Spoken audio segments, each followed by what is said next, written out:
And the plot thickens. Good morning, people, or afternoon, depending on where you are.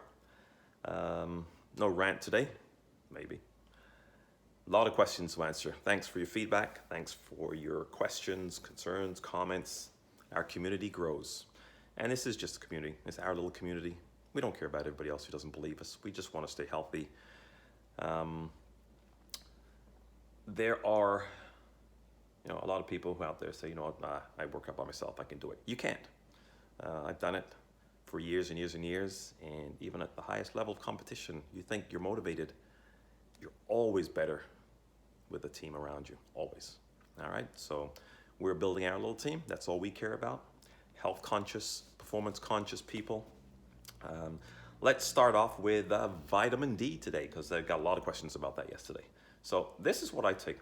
Okay, and again, I don't get paid. I just know this company, Thorne, is a very reputable company.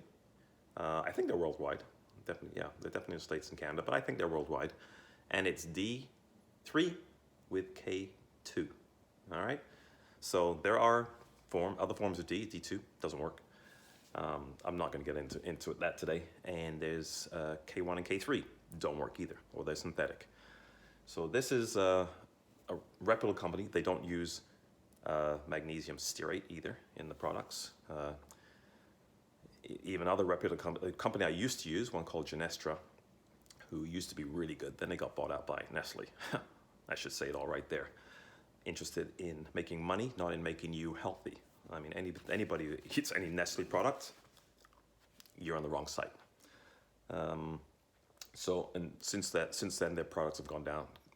And if you look at the back of their vitamins, you'll see magnesium stearate. So they're in it for the money, not for your health. So that's just one company. There's lots of them out there. I mean, I can't follow them all. There's lots of reputable companies out there, but just buyer beware. That's all. Just check the information. It's not that difficult. So that's what I use, and the combination. People ask, Dawn, love you. I know K was potassium. You remember in your science class back in the day, K is potassium, but K2 is just a vitamin that helps. It's synergistic with vitamin D, helps it absorb better, helps your body utilize it better. Okay, so there you go for vitamin D. And just as a side, as I said, vitamin D is your best defense right now against COVID. Okay, so in this day and age, and it's not going to stop you from getting it. Don't get me wrong. But it will make your symptoms less severe and help you get through it a lot easier. So all the studies have shown that most people are deficient in vitamin D, and that vitamin D helps protect against the symptoms and severity of COVID. So get your vitamin D, get it in there. Also, if you're worried about taking too much, like I said, the best thing, everybody should get a blood test.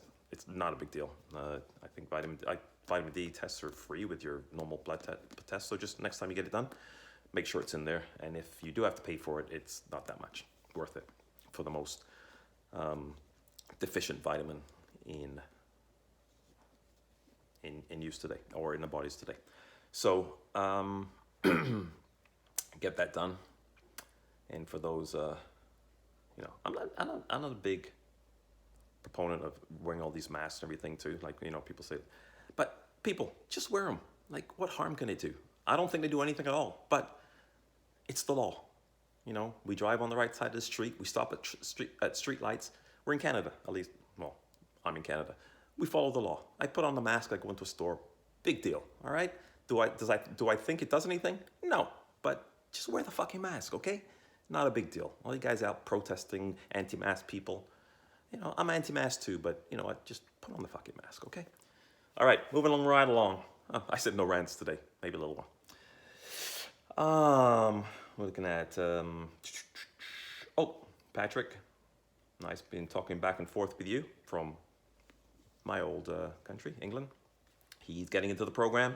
Had a few setbacks in his day, but he's getting into it. He's feeling better already. He's starting to cut down on his eating window, which again, we'll talk more about time-restricted eating and the benefits of that.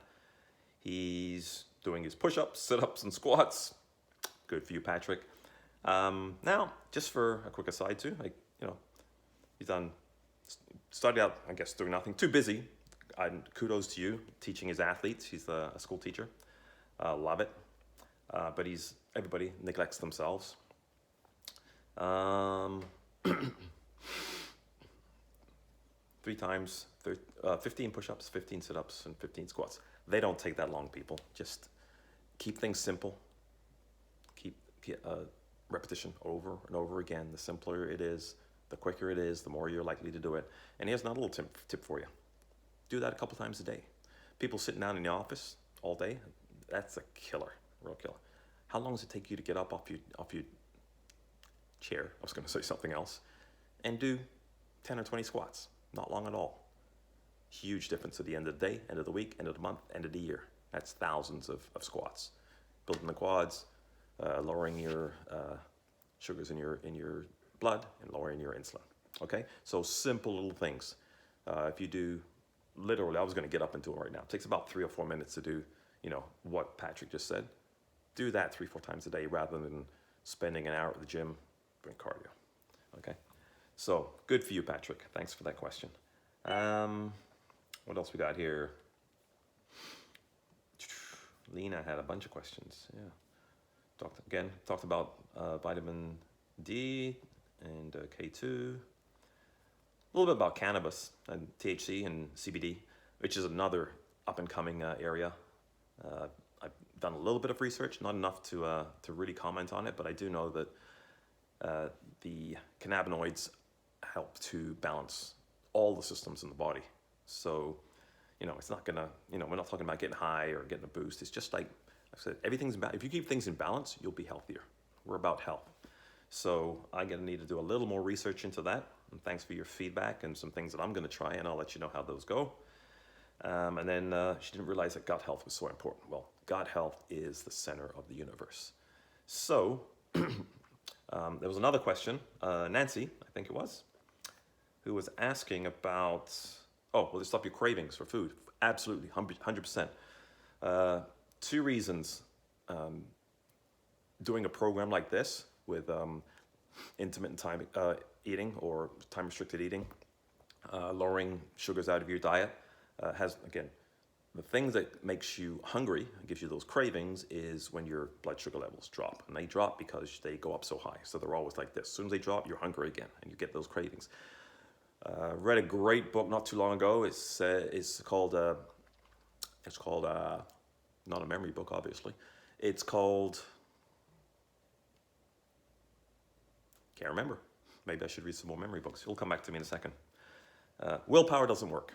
That's what it is. So you can have all the willpower you want, but your hormones and your cravings and your microbiome, your gut, the good and bad bacteria in your gut, those are the things that cause those cravings. So the sooner you get that under control, both your sugars and fixing your gut, the less cravings you're going to have. So she said, will it help my cravings? Absolutely, 100%. Been proven a million times. Those little critters in your gut. Another question was about probiotics. Now, most of the probiotics on the market are garbage. They don't get down to where we need to be. There's something called SIBO, small intestine bacterial overgrowth, and that's because a lot of people have bacteria or probiotic. I can't speak today. It's Friday. The bacteria's growing in the wrong place. If it grows, it should be in your large intestines. So you got your stomach, your small intestines, your large intestine. That's where the good bacteria need to be. If it starts spilling out into your small intestines and then into your stomach as well, that is overgrowth, and that is not good. That causes a whole heap of problems. So, people are just popping probiotics just because, probiotics are good for you. Not all probiotics are good for you. 90% of them don't work because they don't even get down there. They need to get to your large intestine. So unless they're properly formulated, they won't get there. And if you don't have the right balance in your stomach, in your gut, you could be feeding the wrong ones, and that's why you get an overgrowth. So, just because somebody, you should eat, probiotic, don't listen to the media. The media is, all they want to do is sell you stuff. That's it. Don't listen to doctors. My brother sent me, my next thing is I'm gonna learn to remember things better. I'm gonna do some work on my memory. A clip from here in Toronto. It was one of our health like the Minister of Health in Canada, Toronto, Ontario, I don't know which one it was, don't care. They were caught live on camera. The camera was still rolling, and they were getting ready to give their speeches, and she said, "Oh, I don't know why I bring all these papers with me. I don't read them anyway. I just say what they tell me to tell you. Okay, that is what we're listening to. That's what we're like. Oh, the government said this. And like they are so full of crap. It's not funny. Okay, so don't listen to them. Listen to me. So anyway, I've rambled on for way too long today already. It goes so fast. I'm looking at the time. How does it go so fast? But anyway, those few simple little tips for today, and we'll carry on tomorrow. Okay? Sorry about the ramble, boys and girls.